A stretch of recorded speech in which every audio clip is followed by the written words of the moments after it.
Hola, en este video vamos a presentar algunos elementos importantes en relación a los nervios craneales que inervan territorios de la cabeza. Como sabemos, los nervios craneales son nervios periféricos que se unen al sistema nervioso central a nivel del encéfalo. Su numeración del 1 al 12, números romanos se usan, refleja el orden rostro-caudal de unión al encéfalo y de salida del cráneo a través de los agujeros de la base de cráneo. Los nervios craneales son distintos a los nervios espinales en el sentido que difieren desde su origen en los tipos funcionales de los axones que los forman. Cuando se estudian los nervios craneales, un tema más anatómico es referirse al origen de estos como su origen aparente, y esto es la región por donde los nervios ya sea salen o entran al sistema nervioso central. El origen real, que es el núcleo que recibe los axones o que da origen a los axones, se estudia en neuroanatomía y lo veremos el próximo semestre. Entonces, los nervios craneales, como dije antes, son 12 y los dos primeros tienen su origen aparente en regiones del cerebro. El número 1 desde el bulbo olfatorio, el número 2 o el óptico desde el quiasma. Los siguientes 10 nervios tienen su origen aparente en regiones del tronco encefálico. La mayor parte de estos, como se ve en la figura, a partir de la cara inferior del encéfalo. Vemos el nervio oculomotor, el número 3, saliendo de la fosa interpeduncular. El número 4 es el único que tiene su origen en la cara posterior del tronco encefálico, lo vemos ahí, bajo los colículos inferiores. El número 5, el trigémino, tiene su origen aparente en la cara lateral o anterolateral del puente. El número 6, abducens, el 7 y el 8 tienen su origen aparente a partir del surco bulbopontino. El abducens por medial, inmediatamente hacia lateral, el facial y luego el más lateral de todos, el vestíbulo coclear, el número 8. Los nervios 9, 10 y 11 tienen su origen aparente en el bulbo a nivel del surco retroolivar. El número 12, el hipogloso, tiene su origen aparente también en el bulbo a nivel del surco preolivar. Bueno, como dije antes, los nervios craneales difieren en los tipos funcionales de las fibras que los componen. Hay nervios que son exclusivamente sensoriales, esto es, inervan órganos de los sentidos ubicados en la cabeza, el olfatorio, el óptico, el vestíbulo coclear. Hay nervios motores, exclusivamente motores. Pueden ser exclusivamente somáticos, en el sentido que inervan musculatura esquelética, musculatura voluntaria. Entre estos tenemos el troclear, el abducens, el accesorio y el hipogloso. Y hay uno de estos que es somático y autónomo. Los nervios craneales solo llevan componentes parasimpáticos. Y el ejemplo de nervio que es somático y autónomo es el nervio oculomotor. Los siguientes nervios son mixtos. De estos hay alguno relativamente más simple, el trigémino, que es sensitivo y motor voluntario para musculatura esquelética. Y por último tenemos un grupo de 3 nervios, facial, glosofaringio y vago, que tienen todos los componentes: sensitivo para la piel o mucosas, sensorial porque inervan órganos de los sentidos, motor voluntario para musculatura esquelética y parasimpático para inervar glándulas musculoliso. En esta ocasión revisaremos los nervios que dan inervación a territorios ubicados en la cabeza. La mayor parte de los nervios tienen territorio en la cabeza. Desde luego, desde el 1 al 8 salen desde la base de cráneo hacia la cara y van a inervar territorios propios de la cabeza. El 1 en la mucosa olfatoria, el 2 el bulbo ocular para la visión, la retina, 3, 4 y 6 musculatura extraocular del bulbo ocular. El 5 es el nervio sensitivo de la cara más importante, tanto para regiones de la piel como para las cavidades, la mucosa que reviste las cavidades, y además tiene un pequeño componente motor voluntario para musculatura de la masticación, entre otros. El 7 es el nervio motor de la cara para la musculatura de la mímica y tiene además todos los otros componentes representados aquí en este dibujo, esencialmente por el gusto, en los 2 tercios anteriores de la lengua, y la inervación parasimpática a glándulas a través de los ganglios pterigopalatino y submandibular. El 8 es un nervio exclusivamente sensorial que es responsable de las señales auditivas y del equilibrio vestibulares. Los nervios glosofaringio e hipogloso, si bien salen al cuello y tienen un territorio e incluso algunos ramos en el cuello, tienen también un territorio importante en la cabeza y los vamos a mencionar. El glosofaringio da inervación sensorial y sensitiva al tercio posterior de la lengua y además inerva la mucosa del oído medio. Y el hipogloso es el nervio motor de la lengua, inerva la mayor parte de la musculatura voluntaria que conforma este órgano. Los nervios olfatorio y óptico son tractos del sistema nervioso central que tienen un territorio periférico. Como tales no tienen ganglios, sino que sus fibras componentes son axones de neuronas del sistema nervioso central. Las neuronas receptoras van a estar localizadas en la mucosa olfatoria en el caso del 1 y en la retina en el caso del 2.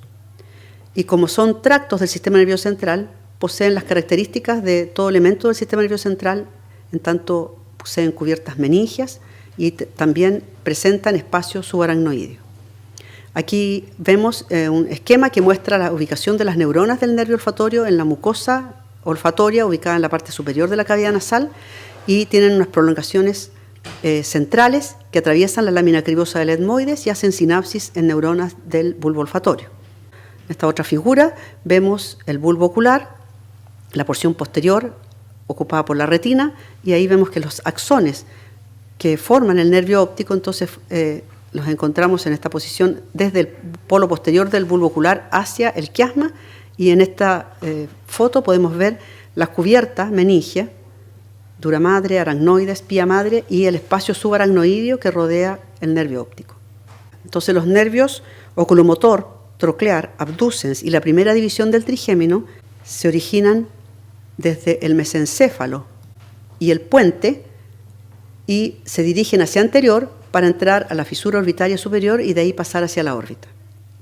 Si hacemos un corte transversal en la base de cráneo a nivel de la silla turca, vemos el seno cavernoso en azul, vemos la pared lateral y a estos nervios que van hacia la órbita ubicados en esta estructura de forma ordenada. Primero aquí tenemos en la porción posterior del seno cavernoso, en la pared lateral, el oculomotor, el troclear, el oftálmico y acá incluso un poco el maxilar, la segunda división del trigémino.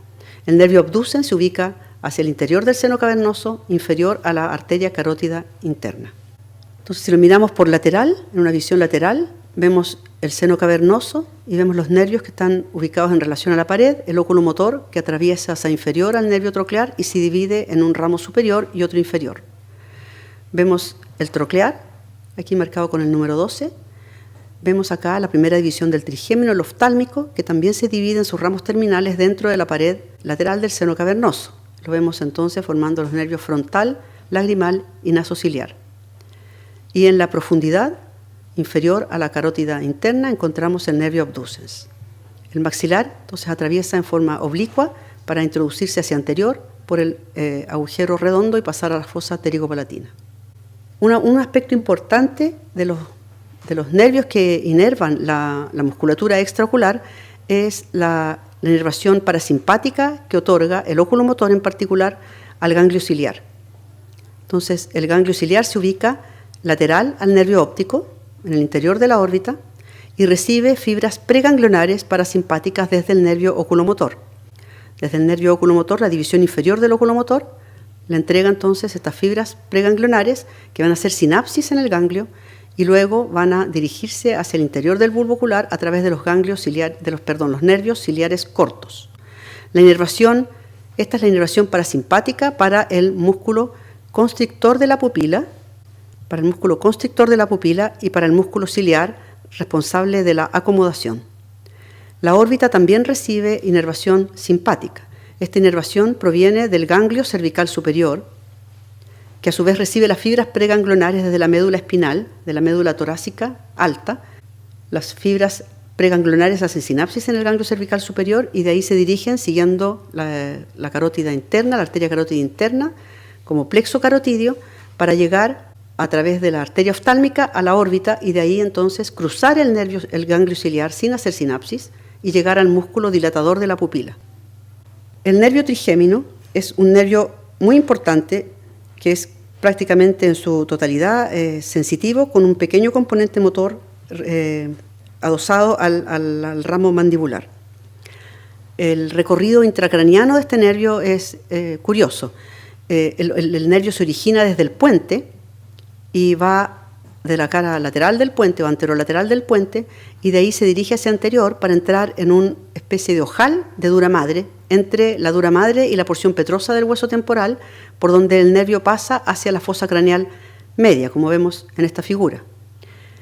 Adosado a la pared anterior de la porción petrosa del hueso temporal hay una cavidad, la cavidad trigeminal o cavum trigeminal, donde se encuentra el ganglio de este nervio. Y aquí entonces, desde el ganglio, van a emerger los ramos oftálmico, maxilar y mandibular. El nervio oftálmico, como se mencionó, se dirige hacia la órbita a través de la fisura orbitaria superior, llegando a esta estructura ya dividido. El nervio, cuando uno retira el techo de la órbita, lo primero que ve es el nervio frontal, que no se ve en esta figura, está cortado acá. El nervio frontal se dirige por superior a los músculos, el elevador del párpado superior y recto superior, desde posterior hacia anterior, va a pasar hacia la parte anterior a través de los agujeros supraorbitario, supratroclear, y va a inervar piel de la frente y de la región superciliar. Aquí vemos los ramos supraorbitarios divididos del nervio frontal. Al retirar el nervio frontal y retirar los músculos, como se muestra en este dibujo, vemos hacia lateral el nervio lagrimal, que va a entrar a la órbita, al igual que el frontal, por fuera del anillo tendinoso, que da inervación sensitiva a la glándula lagrimal. Este nervio lagrimal lo vemos en esta otra figura, en esta posición. Este nervio lagrimal recibe comunicación de un ramo cigomático del nervio maxilar que trae las fibras postganglionares parasimpáticas para la glándula lagrimal, las que provienen del ganglio térico-palatino, que a su vez es inervado por el facial. Entonces, insisto en que el nervio lagrimal del oftálmico solamente entrega inervación sensitiva a la glándula. Hacia medial encontramos el nervio nasociliar. El nasociliar se divide rápidamente para entrar hacia el bulbo ocular a través de los nervios ciliares, pero tiene ramos que van hacia medial, atravesando la pared de la órbita, son los ramos etmoidales. El particular, el nervio etmoidal anterior, va a cruzar las celdillas etmoidales, salir hacia la fosa craneal anterior y luego entrar por el agujero etmoidal anterior a la cavidad nasal, donde va a dar inervación a estructuras dentro de la cavidad nasal y también va a salir como un ramo nasal externo hacia el dorso de la nariz, hacia la piel del dorso de la nariz. El nervio maxilar es un nervio exclusivamente sensitivo, al igual que el oftálmico. Este nervio inerva piel y mucosa de las cavidades nasal y oral, entre otros. En la figura, acá lo vemos en la fosa térico-palatina, después de haber entrado a esta fosa a través del agujero redondo, proveniente de la fosa craneal media, y vemos cómo se comunica o tiene unos ramos que son comunicantes hacia el ganglio térico-palatino, que es un ganglio parasimpático. Los ramos del maxilar atraviesan el ganglio térico-palatino sin hacer sinapsis, porque son ramos exclusivamente sensitivos, pero de aquí se van a originar, desde el interior del ganglio, los distintos ramos que van a ir hacia las cavidades del tercio medio de la cara. Entonces tenemos ramos orbitarios, como el cigomático que ya he mencionado, como el orbitario, ramos nasales laterales, que los encontramos en la pared lateral de la cavidad nasal. Tenemos los nervios palatinos mayor y menores, que circulan por los agujeros del mismo nombre para llegar a la cavidad oral y dar inervación sensitiva al paladar, y aparte del tanto paladar, la mucosa del paladar duro como del paladar blando. Tenemos también un ramo faríngeo que va a dirigirse hacia la faringe atravesando el conducto palatovaginal. También hay ramos que se van hacia lateral, perforando la tuberosidad del maxilar, como se muestra en esta figura de la derecha, y van a formar de esa manera los nervios alveolares superiores. Hay alveolares superiores posteriores, hay uno medio, que es inconstante, y nervios alveolares superiores anteriores. Todos dan inervación a los dientes maxilares, a los dientes superiores. Por último, el nervio maxilar da un ramo que también se va un poquito hacia lateral para entrar en la fosa infratemporal y de ahí entrar a la órbita, al piso de la órbita, a través del surco infraorbitario. Ese surco, que primero es abierto, luego se convierte en el canal infraorbitario, y por ahí el nervio, que a estas alturas ya es el ramo terminal del nervio maxilar y que se llama nervio infraorbitario, aparece hacia la cara, hacia la superficie, a través del agujero infraorbitario y de ahí se ramifica para dar inervación a la piel del párpado inferior, de la parte lateral de la nariz, labio superior, entre otras regiones, y región cigomática también, entre otras estructuras o regiones de la piel del tercio medio de la cara. El nervio mandibular es un nervio mixto, es principalmente sensitivo, pero tiene un componente motor. Como se mencionó anteriormente, el nervio mandibular entra a la fosa infratemporal a través del agujero oval, perforando aquí el ala mayor del efenoides, que es el techo de la fosa infratemporal. Entonces, apenas entra este nervio, que trae la rama motora adosada, va a dar inmediatamente nervios para los músculos tensores, tensor del tímpano y tensor del velo palatino, y también un ramo para el músculo pterigoideo medial, que es uno de los músculos masticatorios. Otros ramos de este nervio se dirigen hacia lateral, como los nervios temporales, para el músculo del mismo nombre, el nervio bucal, que es un ramo exclusivamente sensitivo, que pasa entre las dos cabezas del músculo pterigoideo lateral y se distribuye hacia anterior para alcanzar la mucosa y la piel de la región bucal, la región de la mejilla, de ahí el nombre, un nervio exclusivamente sensitivo.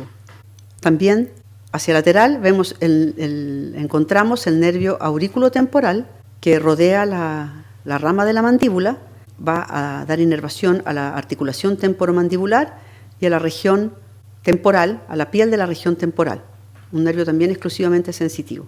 Este nervio auriculotemporal se forma a partir de dos raíces que van a abrazar la arteria meningia media y luego entonces se dirige hacia lateral para alcanzar el territorio ya mencionado. Por último, el nervio alveolar inferior, que es uno de los ramos terminales del mandibular, también se dirige hacia lateral, lo vemos en este corte frontal, y entra al agujero mandibular acompañado por la arteria alveolar inferior.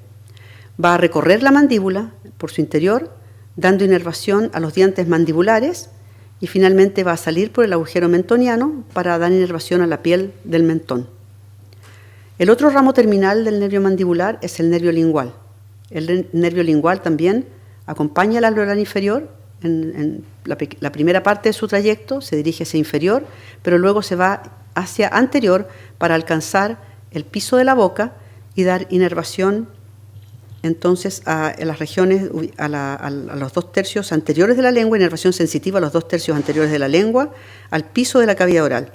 Este nervio, el nervio lingual, recibe la comunicación del nervio cuerda del tímpano, proveniente del facial, y va a llevar entonces fibras también adosadas al nervio lingual, vamos a encontrar fibras sensoriales para el gusto y fibras preganglionares parasimpáticas para el ganglio submandibular, pero esas fibras provienen del facial.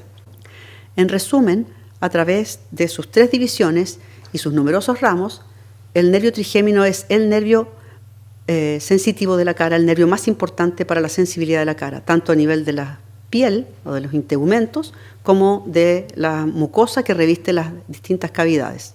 En esta imagen vemos en 3 colores los territorios del oftálmico en color verde más oscuro, dorso de la nariz, párpado superior, la región frontal.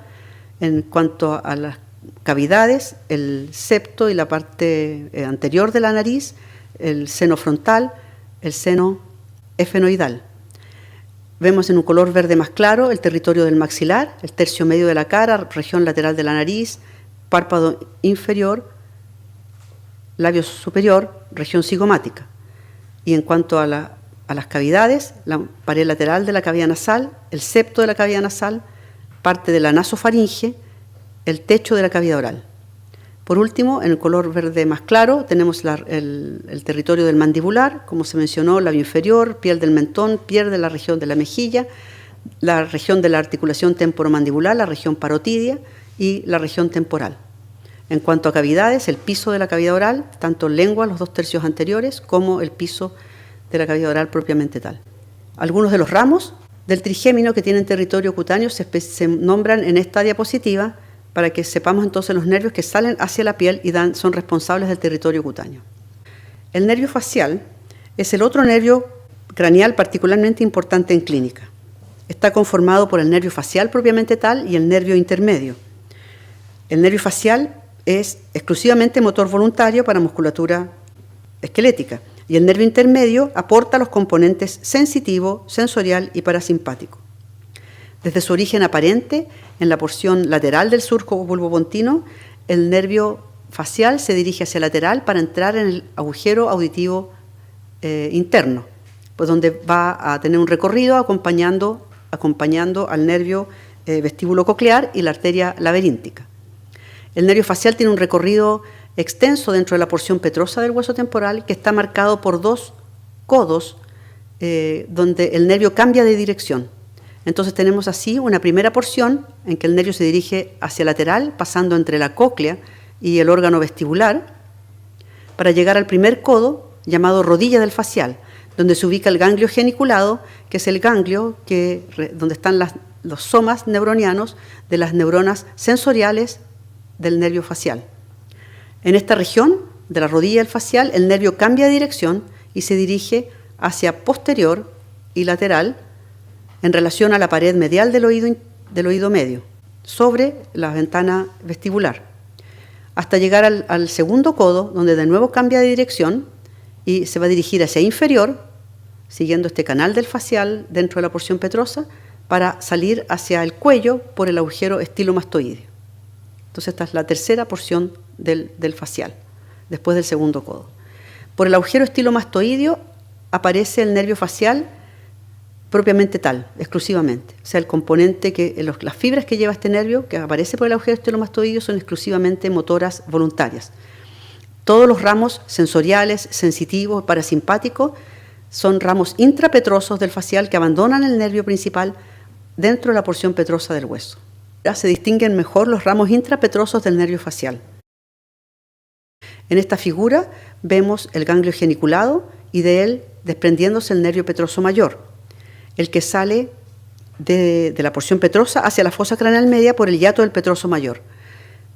Este nervio atraviesa el tejido fibroso que recubre el agujero rasgado, se une al nervio petroso profundo, simpático, para formar el nervio del conducto pterigoideo, el que recorre dicho conducto de posterior a anterior para entrar en la fosa pterigopalatina, donde las fibras preganglionares parasimpáticas aportadas por el nervio petroso mayor hacen sinapsis. En la figura de la derecha se ve el recorrido del nervio cuerda del tímpano, que se origina de la porción mastoidea del nervio facial, atraviesa el oído medio de posterior a anterior y luego sale por la fisura petrotimpánica hacia la fosa infratemporal, donde se va a unir al ramo lingual del nervio mandibular. Entonces, acompaña al nervio lingual en su recorrido y llega al piso de la boca.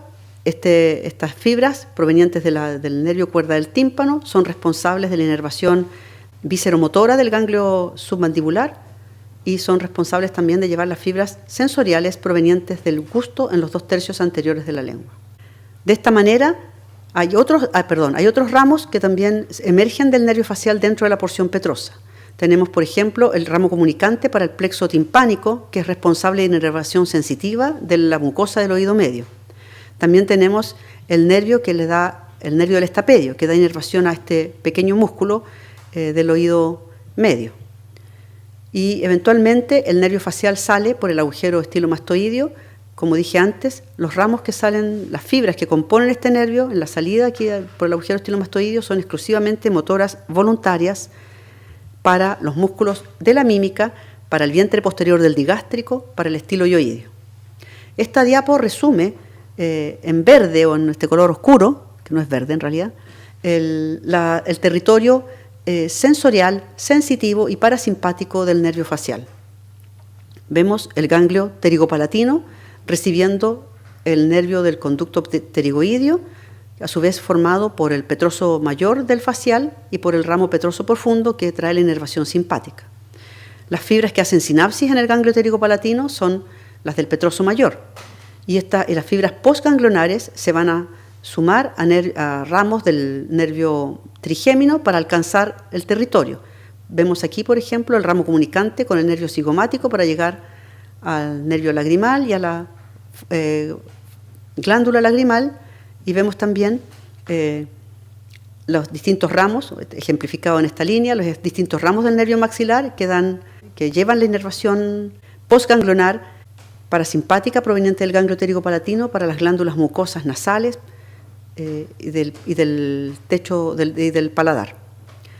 También vemos acá el nervio cuerda del tímpano y cómo se une al nervio lingual para alcanzar el ganglio submandibular, donde las fibras provenientes del nervio cuerda del tímpano van a hacer sinapsis y cómo los ramos postganglionares de nuevo se distribuyen a través del nervio lingual para llegar a las glándulas sublingual y submandibular.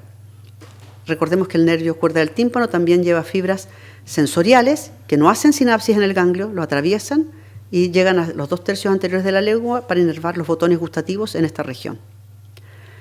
Por último, esta diapo también nos muestra cómo la parte motora del nervio facial, que sale por el agujero estilomastoideo, da inmediatamente los ramos para los músculos auriculares, para el vientre posterior del digástrico, para el estiloioideo, y luego entra en la parótida, donde se divide en sus 5 ramos terminales, que son responsables de la inervación de los músculos de la mímica, incluyendo el buccinador, incluyendo el platisma y incluyendo el occipito frontal.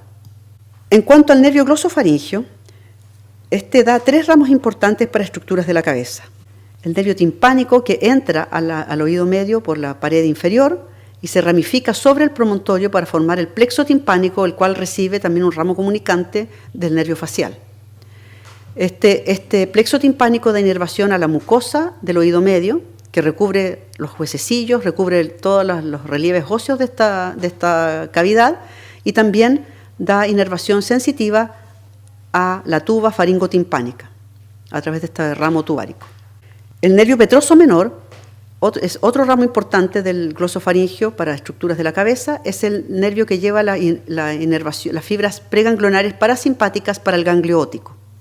Este nervio petroso menor entonces va a atravesar a través de un hiato la porción petrosa del hueso temporal y va a salir hacia anterior para alcanzar, como dije, el ganglio óptico. Por último, el glosofaringio da ramos linguales, sensitivos y sensoriales para el tercio posterior de la lengua. El nervio hipogloso, el último nervio que vamos a revisar en esta sesión, es el nervio motor de la lengua. Es un nervio que sale hacia el cuello y tiene un recorrido en la región cervical que no vamos a revisar ahora, solamente vamos a mencionar que se dirige hacia anterior, pasando lateral al músculo hiogloso, luego se introduce entre el miloioideo y el hiogloso para alcanzar el piso de la cavidad oral. Este nervio es exclusivamente motor somático, motor voluntario, da inervación a todos los músculos de la lengua con la excepción del músculo palatogloso, que es inervado por el plexo faríngeo. Entonces, tanto los músculos intrínsecos como extrínsecos de la lengua, con la excepción del palatogloso, son inervados por el nervio hipogloso. Por último, esta diapo y las 2 que siguen tienen un resumen de la inervación de los ganglios pterigopalatino, submandibular y óptico, tanto simpática como parasimpático, o de los territorios, simpático como parasimpático. Entonces encontramos nuevamente aquí el ganglio pterigopalatino, ubicado en la fosa del mismo nombre. Hemos visto que recibe las fibras preganglionares parasimpáticas provenientes del nervio petroso mayor, que se une a los ramos simpáticos para formar el nervio del conducto pterigoideo. De esta manera las fibras llegan hacia la fosa pterigopalatina, donde los ramos preganglionares parasimpáticos hacen sinapsis en el ganglio y luego emergen, subiéndose a distintos ramos del maxilar, como se nota en esta figura, para alcanzar entonces los territorios ya mencionados anteriormente. Las fibras simpáticas provienen del ganglio cervical superior, que está ubicado en el cuello a nivel de C2, C3, van a llegar hacia la cabeza, siguiendo el plexo carotídeo, y de este plexo se va a desprender el nervio petroso profundo, que se forma en conjunto con el petroso mayor, el nervio del conducto pterigoideo. Las fibras simpáticas atraviesan los ganglios parasimpáticos sin hacer sinapsis, pero llegan al mismo territorio para dar entonces la inervación simpática. En este caso se ejemplifica aquí con la glándula lagrimal, pero lo mismo es cierto para las glándulas mucosas de la cavidad nasal y del techo de la cavidad oral. El nervio cuerda del tímpano, también del facial, inerva el ganglio submandibular. El ganglio submandibular ubicado en la región submandibular. Como se mencionó antes, el nervio cuerda del tímpano se adosa al ramo lingual del mandibular para llevar las fibras hacia el ganglio submandibular.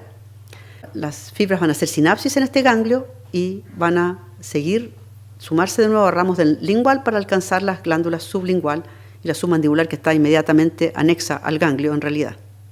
La inervación simpática de estas glándulas proviene de nuevo del ganglio cervical superior. Y esta vez las fibras postganglionares simpáticas van a seguir el plexo carotidio, pero van a seguir el plexo carotidio externo, van a formar un plexo alrededor de la arteria facial y a través de esta arteria entonces llegan a la región submandibular para alcanzar las glándulas submandibular y sublingual. En cuanto al ganglio óptico, su inervación preganglionar parasimpática proviene, como se mencionó, del nervio petroso menor del glosofaringio. Las fibras hacen sinapsis en el ganglio óptico y los ramos postganglionares se suben al nervio aurículo-temporal para llegar a la parótida. La inervación simpática de la parótida proviene una vez más del ganglio cervical superior, el cual a través del plexo carotidio, siguiendo la carótida externa y la arteria maxilar, va a alcanzar a la glándula parótida para dar inervación simpática a esta glándula. De esta manera, hemos revisado elementos de la inervación de cabeza, los que deben ser complementados con el estudio del apunte o texto o cualquier texto que ustedes elijan para comprender mejor las dimensiones en cuanto a origen aparente, a recorrido intracraniano, al territorio y ramos de los distintos nervios craneales que dan inervación a la cabeza. Gracias.